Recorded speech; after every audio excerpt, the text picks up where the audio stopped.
আজ রবিবার ৫ জানুয়ারি। দৈনিক বাংলাদেশ প্রতিদিন। সবাই মিলে লুট বেসিক ব্যাংক। নির্বাচনী টাইমলাইন নিয়ে আবারও বললেন ডক্টর ইউনূস, ভোট ডিসেম্বরে অথবা আগামী বছরের মাঝে। তারেক রহমানের 4 মামলা বাতিলের বিরুদ্ধে রাষ্ট্রপক্ষ। রেকর্ড রেমিটেন্সেও ডলারের অগ্নিমূল্য। অগ্রগতি কম, ঢাক ঢোল বেশি। পাচারের টাকা ফেরত। পুনর্গঠনের পর আজ তৃতীয় বৈঠক করবে এ সংক্রান্ত টাস্কফোর্স। পাচারের অর্থ ফেরত আনা খুবই জটিল ও লম্বা প্রক্রিয়া। ডক্টর ইফতেখারুজ্জামান। জামায়াতে আমির, যেখানেই মেগা প্রকল্প সেখানেই মেগা দুর্নীতি। জনসংযোগ করবে ছাত্র আন্দোলন। সৈয়দ মোহাম্মদ রেজাউল করিম, জনগণ নির্বাচন নিয়ে অস্থিতিশীলতা মেনে নেবে না। সাংবাদিকের বাবা মা সহ 3 জনকে কুপিয়ে জখম।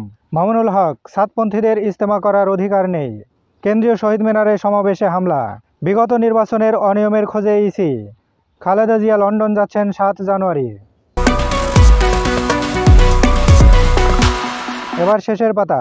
আলোচনায় ছাত্র সংসদ নির্বাচন। ডাকসুতে নির্বাচন নেই 34 বছর।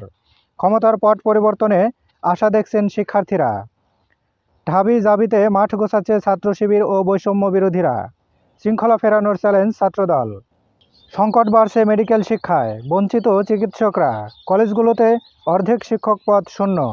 1 বছরে 8,543 প্রাণ গেছে সড়কে, রেলপথে 512।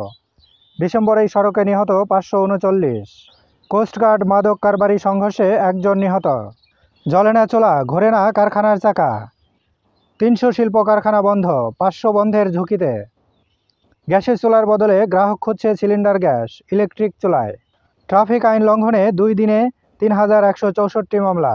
বিধি ভেঙে 33 জনকে পদোন্নতি। ঘুষের মামলায় ট্রাম্পের সাজা নিশ্চিত।